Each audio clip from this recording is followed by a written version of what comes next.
Hello student, मैं ज्ञानेंद्र नाथ वर्मा। हमारे इस चैनल पर आप सभी का स्वागत है।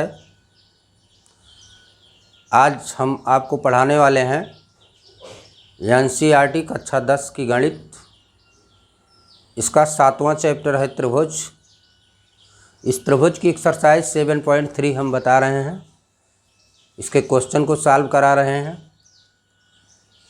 और इसके पहले भी हमने वीडियो में आपको और भी क्वेश्चन एक्सरसाइज के बताए हैं। तो आइए हम शुरू करते हैं। 7.3 का क्वेश्चन नंबर 10 और 11 मैं बता रहा हूं यहाँ पर। तो क्वेश्चन नंबर 10 आप देखिए, दिया है ये दो त्रिभुज हैं ABC और त्रिभुज FGE। ये दो त्रिभुज हैं। इन दोनों त्रिभुजों में देखिए, इन दोनों त्रिभुजों में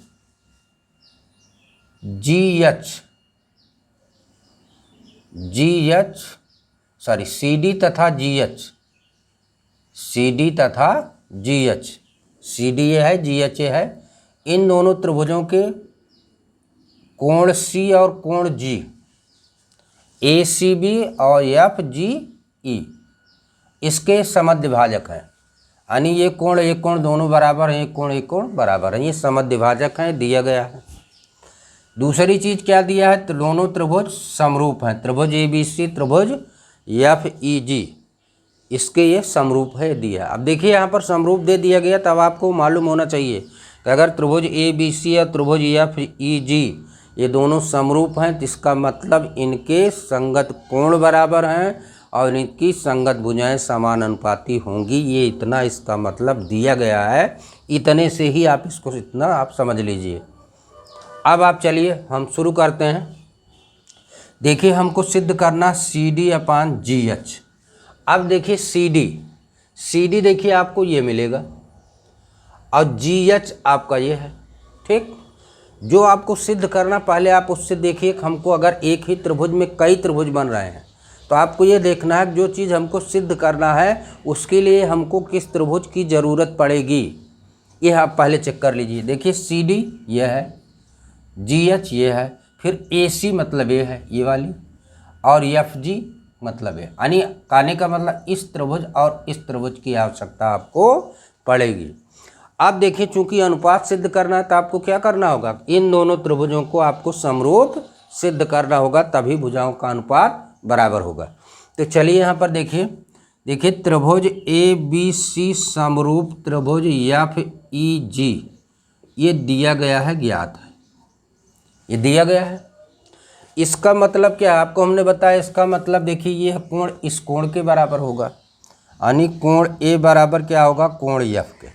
ठीक, फिर देखिए कोण ACB ये बराबर होगा कोण FGE के, कोण FGE के। ये कोण इस कोण के बराबर होगा क्योंकि दोनों क्या हैं, समरूप हैं। अब देखिए, अगर इसको हम कोण ACB/2 कर दें और इधर कोण FGE/2 कर दें, यानी दोनों तरफ हम 2 से भाग दे दें, तो हमको क्या मिलेगा। देखिए ACB का आधा कोण, चूँकि देखिए CD और GH क्या है, समद्विभाजक है। इसका मतलब इस कोण का आधा कोण ये हो जाएगा और इस कोण का आधा कोण ये हो जाएगा। यानी इसको आप क्या लिख सकते हैं, लिख सकते हैं कोण DCA ये बराबर होगा कोण HGF के। ठीक, अब आप देखिए आपने क्या इसमें सिद्ध किया। आपने ये कोण इस कोण के बराबर ये दिया ही गया था, और दूसरी चीज़ आपने ये कोण इस कोण के बराबर आपने सिद्ध कर दिया। तो जाहिर सी बात है कि दो कोण बराबर हो गए, तीसरा कोण अपने आप बराबर हो जाएगा। यानी ये वाला कोण और ये वाला कोण क्या होगा, अपने आप बराबर हो जाएगा। इसका मतलब आपको क्या मिला, AA समरूपता से त्रिभुज ADC ये समरूप हो गया त्रिभुज FHG, ये हो गया। अब देखिए, जब समरूप हो गया तो इनकी संगत भुजाएं क्या होंगी, समानुपाती होंगी। अब आपको अनुपात ले लेना है। अब देखिए अनुपात में देखिए CD आपको लेना है, तो CD आपको कहाँ से मिलेगा, इस कोण के सामने की भुजा, इस त्रिभुज के इस कोण के सामने की भुजा क्या मिलेगी, CD। सी डी अपान यह कोण इस त्रिभुज के किस कोण के बराबर है, एफ किसके सामने भुजा क्या मिलेगी, जी एच बराबर। अब फिर देखिए आपको ए सी ले आना है। अब इस त्रिभुज में ए सी किस कोण से मिले, कुल किस कोण के सामने भुजा है, इस कोण के देखिए सामने भुजा क्या है, ए सी, तो हो जाएगा ए सी। दूसरे वाले त्रिभुज में ये कोण किस कोण के बराबर, इस कोण के बराबर, इसके सामने भुजा क्या मिल जाएगी, एफ जी। तो ये तो था आपका पहला प्रूफ, ये था नंबर ए, इति सिद्धम, इति सिद्धम, ये आपका पहला है। अब चलिए अगला आपको सिद्ध करना क्या, दूसरा वाला डी सी बी ये वाला त्रिभुज और एच जी ई ये दोनों त्रिभुज क्या होंगे, समरूप होंगे, आपको सिद्ध करना है। फिर देखिए डी सी ए ये वाला। अब देखिए यहाँ पर दो चीज़ें आपको मिल गई, आपने पहले ए भी प्रूव कर दिया और सी भी, ये दोनों क्या है, ये आपका ये क्या था, ये सी वाला पार्ट था। देखिए A D C F H G के इक्वल है, देखिए D C E F G F के इक्वल समरूप है, समरूप है। देखिए सी वाला पार्ट प्रूव हो गया और इसी की सहायता से हमने क्या किया, पहले वाले प्रूव कर दिया। अब हमको क्या प्रूव करना, ये वाला त्रिभुज डी सी बी, चलिए यहाँ करते हैं, त्रिभुज डी सी बी तथा त्रिभुज एच जी ई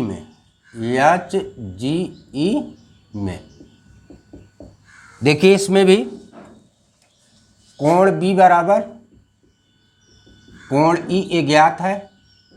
क्यों ज्ञात है, क्योंकि ये दोनों त्रिभुज क्या हैं, समरूप हैं। बहुत आसान, जैसे इसके पहले आपने प्रूव किया उसी तरह से हो जाएगा। और देखिए कोण ए सी बी बराबर कोण एफ जी ई, ये कोण इस कोण के बराबर होगा, समरूप है, पहले से दिया गया है। अब आप इसको लिख सकते हैं कोण A C by B by 2 2 से भाग दे दिए, कोण एफ जी ई बाई 2 आप 2 से भाग दे दीजिए। अब जब 2 से भाग देंगे, चूँकि सी डी और जी एच क्या हैं, समद्विभाजक हैं, दिया गया है, तो इसका मतलब ये कोण, इस पूरे कोण का आधा कोण ये हो जाएगा और इस पूरे कोण का आधा कोण ये हो जाएगा। तो इसका नाम क्या हो जाएगा, बी सी डी हो जाएगा, कोण बी सी डी ये बराबर होगा कोण ई जी एच। अब देखिए इन दोनों त्रिभुज की क्या हो गए, दो कोण बराबर हो गए, तो तीसरा कोण अपने आप बराबर हो जाएगा। तो यहाँ कर दे रहे हैं, तो ए समरूपता से त्रिभुज डी सी बी ये समरूप होगा त्रिभुज एच जी ई के। ये आपका सेकंड पार्ट यानी बी वाला पार्ट आपका प्रूव हो गया, इति सिद्धम। तो इस तरह से था क्वेश्चन नंबर 10।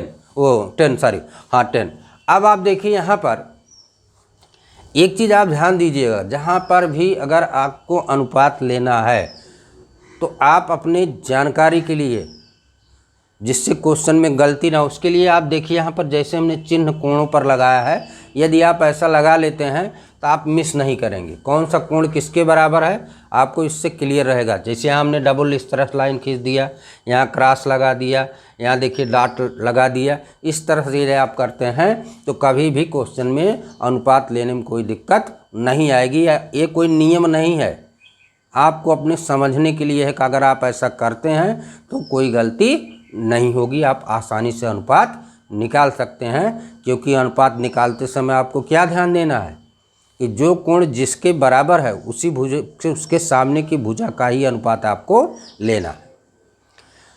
तो चलिए हम अगला क्वेश्चन शुरू करते हैं, क्वेश्चन नंबर 11। क्वेश्चन नंबर 11 इस टाइप का क्वेश्चन भी हम इसके पहले बता चुके हैं, सेम उसी टाइप का है, थोड़ा सा अंतर है। अब यहाँ पर देखिए दिया क्या गया, एक त्रिभुज ए बी सी दिया है और इस त्रिभुज ए बी सी में ए बी और ए सी ये दोनों क्या हैं, बराबर हैं। ये क्या हैं, दोनों बराबर हैं, ये दिया गया है। और ए डी बी सी पर लंब है और ई एफ ए सी पर लंब, ई एफ ए सी पर लंब है और ए डी बी सी पर लंब है, ये आपको दिया गया है। आपको सिद्ध करना है त्रिभुज ए बी डी। सिद्ध क्या करना है? त्रिभुज A B D, A B D यानी ये वाला त्रिभुज। त्रिभुज ई सी एफ, ई सी एफ ये इसके बराबर होगा, ये आपको सिद्ध करना है। तो चलिए हम शुरू करते हैं। देखिए त्रिभुज ए बी डी तथा त्रिभुज, पहले देखिए यहाँ पर आप देखिए त्रिभुज ए बी सी में, ए बी सी में ए बी बराबर ए सी दिया है, ए बी बराबर ए सी ये दिया गया है, ज्ञात है। अब आप देखिए अगर किसी भी त्रिभुज में दो भुजाएं बराबर होती हैं तो उनके सामने कोण क्या होते हैं? बराबर होते हैं। इसका मतलब कोण A B C equal to कोण ए सी बी बराबर, क्यों बराबर होंगे? बराबर कोण बराबर भुजा के सामने का कोण। बराबर भुजा के सामने कोण क्या होते हैं? बराबर होते हैं। अब देखिए इसका नाम आप इस तरह से भी लिख सकते हैं, कोण ए बी डी, कोण A B D. A B C को आप क्या लिख सकते हैं? ए बी डी भी लिख सकते हैं, या यहाँ लिख देते हैं, या ए सी बी को आप लिख सकते हैं एफ सी, कोण एफ सी ई, कोण एफ सी ई। इस तरह से भी इसका नाम दे सकते हैं। इस कोण के लिए आप दे सकते हैं ए बी डी और इस कोण के लिए दे सकते हैं एफ सी ई। इतनी बात क्लियर हो गई? हाँ चलिए अब आप देखिए त्रिभुज ए बी डी तथा त्रिभुज ई सी एफ में, इसमें देखिए आपने क्या प्रूव किया? ए बी डी ए बराबर है कोण एफ सी ई, ये आपने देखिए ऊपर आपने सिद्ध किया है। फिर देखिए कोण ए डी बी बराबर कोण ई एफ सी बराबर 90 अंश, ये आपका दिया गया है, ज्ञात है, क्वेश्चन में ही दिया गया है।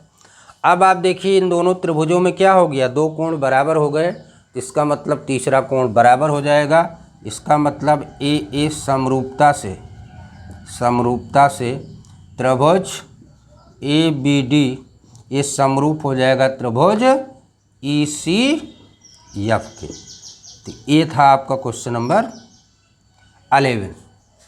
तो ये इस तरह से आप क्वेश्चन को सॉल्व करेंगे। धन्यवाद।